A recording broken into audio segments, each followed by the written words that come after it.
E Jesus então disse para os discípulos de João: não se coloca vinho novo em odres velhos, e nem coloca no rasgado de uma roupa velha um pedaço de pano novo, porque os odres não aguentarão e assim perde tanto o vinho novo como também os odres, e a rotura da roupa se torna maior. Os discípulos foram questionar a Jesus por que eles, discípulos de João, jejuavam. E também os fariseus, mas os discípulos de Jesus não jejuavam. E Jesus então diz: olha, para que jejuar, sendo que o noivo está presente? Naquela época, a festa de casamento, ela durava de 7 a 15 dias.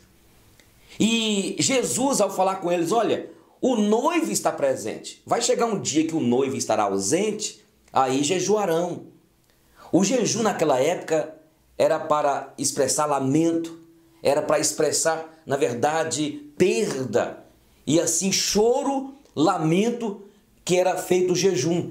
Mas Jesus fala o seguinte: para que jejuar? Sendo que o noivo está presente, os meus discípulos devem se alegrar, devem festejar, porque o noivo está presente. Eles não compreenderam muito, tal como muitos não compreenderam as parábolas e as palavras de Jesus. Mas Jesus estava mostrando àqueles discípulos sobre o evangelho da graça, representado pelo vinho novo, e os odres velhos representavam a religião judaica, a lei, os preceitos da lei, aqueles rudimentos, aquelas práticas litúrgicas da antiga aliança. Jesus estava mostrando que aquilo já havia vencido, os odres já haviam secado. E Jesus estava mostrando então que o vinho novo é o evangelho da graça, o evangelho da graça, onde se encontra perdão, onde se encontra salvação, onde encontra misericórdia, bondade. Na lei judaica, nos preceitos da lei, na velha dispensação, tudo era acusação, era cobranças, era dente por dente, olho por olho. A mulher apanhada em adultério era apedrejada. Agora Jesus chega para mostrar àqueles discípulos e para todos nós que o vinho representa a graça, o evangelho da graça, que traz perdão, que traz amor, que não traz juízo, mas traz misericórdia. É o evangelho onde nos alcança, pela graça dele, esta graça que nos alcança e que não nos dá o direito de julgar, de condenar, porque não fomos chamados para sermos juízes uns dos outros. O jejum naquela época, eu volto a repetir, representava lamento, solidão, o sofrimento, e estava debaixo de todo o ritual da antiga aliança. E é interessante quando Deus mandava os preceitos na antiguidade, ali, eles acabavam transformando um preceito, um princípio, ele transformava em um julgamento, em algo pesado, tal como aconteceu com o jejum, com o sábado e outros mais mandamentos. Eles acabavam achando que eles tinham o pedigree, o direito de pegar aqueles preceitos, aquelas práticas e condenar todos e todo mundo. Então a ideia deste texto, queridos e queridas, é mostrar o evangelho da graça do Senhor Jesus Cristo, e que não estamos mais debaixo da lei, não estamos mais debaixo de preceitos de uma religião que com a vinda de Jesus acabou, teve o seu papel até aquele momento. E nós vimos, por exemplo, o apego deles, em primeiro lugar, quanto ao templo. O templo, naquela época, era um lugar que eles entendiam, um lugar de adoração, e eles então acabaram transformando o templo, aquele lugar, em algo tão sagrado, que esqueciam das coisas essenciais como a misericórdia, o amor, a justiça. Então, quando Jesus chega com o vinho novo, esse evangelho da graça que salva, que é o evangelho que salva enquanto a lei, enquanto os mandamentos, enquanto eles acreditavam nas boas obras. Nós vimos, por exemplo, o caso de Nicodemos, que foi atrás de Jesus, um fariseu. Nós vimos, por exemplo, o caso de Paulo, Saulo de Tarso, que foi convertido por este vinho novo, por este evangelho da graça, e ele mesmo fala como ele era extremamente zeloso pela religião dos seus pais, mas fora alcançado pela graça. Esta graça que arranca de todos nós toda a religiosidade, todo o peso, tudo aquilo que nos prende, nos cerca, que foram colocados em nós pela religião. E aí, quando Jesus chega, ele fala sobre a adoração a Ele, a adoração ao Pai, não é agora num templo, num lugar feito por mãos humanas. É o que a Bíblia diz em Atos, que Deus não habita em templos feitos por mãos humanas. Então, na verdade, Jesus estava mostrando que naquele momento todo o arquétipo do judaísmo estava caindo por terra. Toda aquela estrutura judaica de religiosidade cega, de cobranças, de julgamentos, de juízos, de peso sobre o ser humano estava caindo, porque ali estava o vinho novo. Uma mulher em João, a mulher samaritana chegou até o poço, e vocês sabem da história. E ela pergunta para Jesus: olha, eu sei que tu és profeta, porque ninguém sabe essas coisas como tu sabes, só um profeta pode saber. E ela pergunta: olha, onde é o lugar que se deve adorar a Deus? Olha, nossos pais adoram aqui, lá no monte, no templo os judeus adoram, e onde é o lugar que se deve adorar a Deus? Onde? No Monte Gerizim, aqui, no Templo de Jerusalém? E Jesus diz: mulher, é chegada a hora e já chegou, onde os verdadeiros adoradores adorarão ao Pai em espírito e em verdade. Então o vinho novo fala desta realidade, que o templo não é mais o templo de Jerusalém. A Bíblia diz em 1 Coríntios 3,16 e 1 Coríntios 6,19: não sabeis vós que vós sois templo do Espírito Santo de Deus, e o Espírito Santo habita em vós. Então, o vinho novo não cabe, não combina, graça não combina com lei.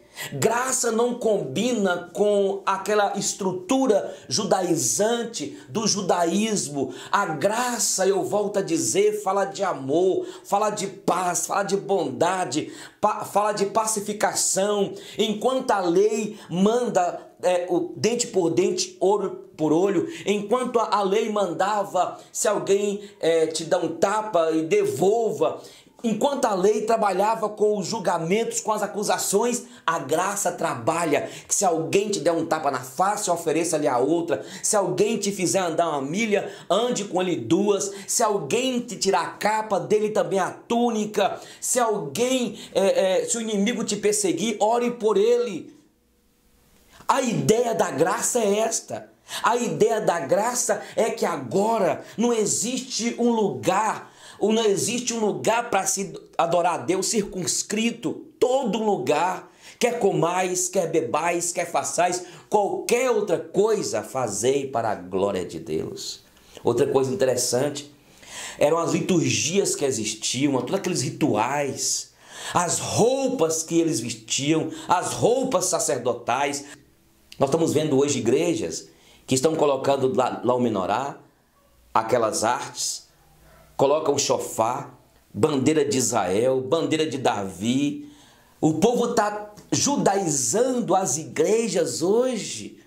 E a verdade, o vinho novo não depende de roupa. Nós vimos hoje até algumas igrejas que se dizem protestantes evangélicas, como no catolicismo romano, usando aquelas roupas para trazer o mítico para o povo. Nós não precisamos disso, porque na verdade nós adoramos a Deus em espírito e em verdade.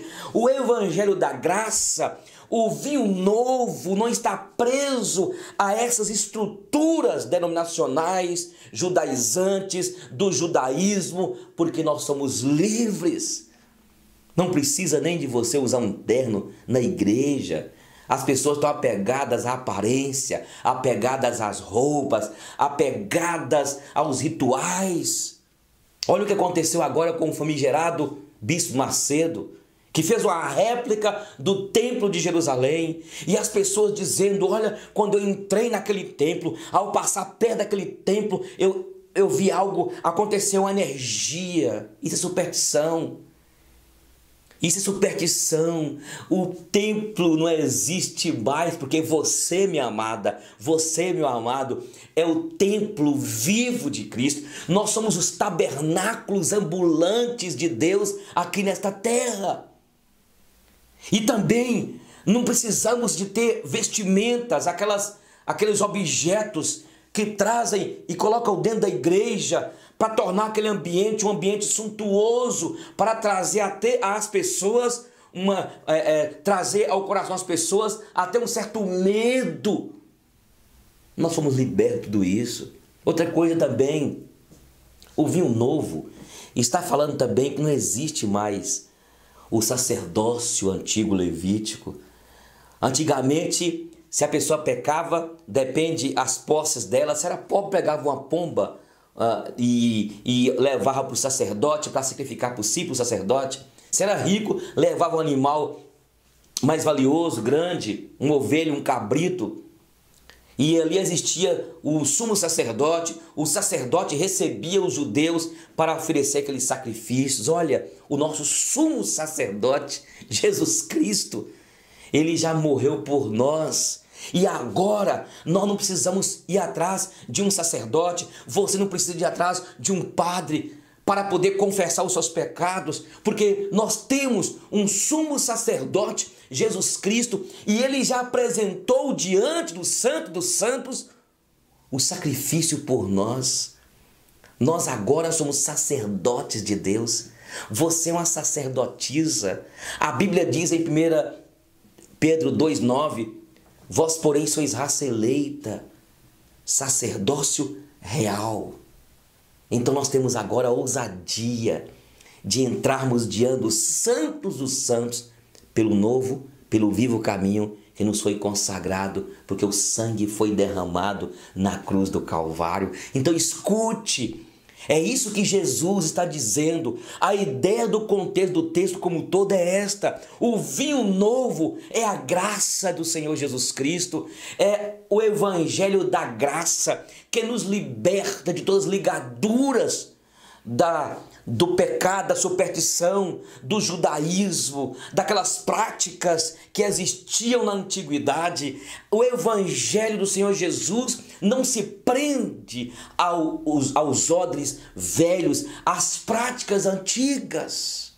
Nós estamos vendo aí as pessoas usando óleo ungido. Nós estamos vendo aí os líderes para pagarem as suas contas dos seus megas eventos, das suas igrejas que crescem, para poder pagar um programa de televisão, usando o óleo ungido, a água benta, a água ungida. E quantas pessoas são envolvidas por estas práticas supersticiosas, mentirosas, e quantos líderes exploram a ingenuidade do povo, a fé. É a comercialização da fé. Nós não precisamos disso, porque nós somos libertos pela graça do Senhor, pelo poder do sangue do Cordeiro. Então você precisa, meu irmão, minha irmã, em nome de Jesus, entender o seguinte, que o evangelho da graça não precisa dessas coisas que estão fazendo. A sua bênção não precisa de você pagar, não precisa de você dar dinheiro para a igreja. Você pode até ofertar como gratidão a Deus, mas não para receber bênçãos. Esses dias eu vi alguém dizendo: eu preciso pagar um preço, precisamos de pagar um preço. O preço já foi pago por nós na cruz, pelo Senhor Jesus. Ele já pagou por nós. As igrejas, hoje nós estamos vendo, as lideranças, eles estão trazendo novamente ou pregando um evangelho onde você tem que pagar preço, onde você tem que sacrificar, onde você tem que fazer as boas obras, onde você, para conquistar, você precisa de dar tudo que você tem de jejuar, você tem de participar das campanhas. Gente, este evangelho que eles têm pregado não é o evangelho do Senhor Jesus Cristo, mas é o evangelho do humanismo, é o evangelho de um coração de homens, de líderes, que estão famintos para tirar do povo, pela ingenuidade, pela simplicidade do povo, para arrancar dinheiro, para continuar escravizando as pessoas. O que dizer de líderes que falam o seguinte: se você sair da nossa igreja, você vai ser amaldiçoado. Se você ficar falando da nossa igreja, você vai ser amaldiçoado. Este evangelho não é o evangelho de Jesus. O evangelho de Jesus aceita a liderança ser questionada, aceita como aconteceu entre Pedro e Paulo, que Paulo repreendeu Pedro, aceita o evangelho da graça, não dá ao pastor o direito, como pastor, como bispo, como apóstolo, de declarar maldições sobre as ovelhas do pastor por excelência, que é Jesus, o bispo das nossas almas. O vinho novo representa o evangelho da graça. Os odres velhos representa o judaísmo.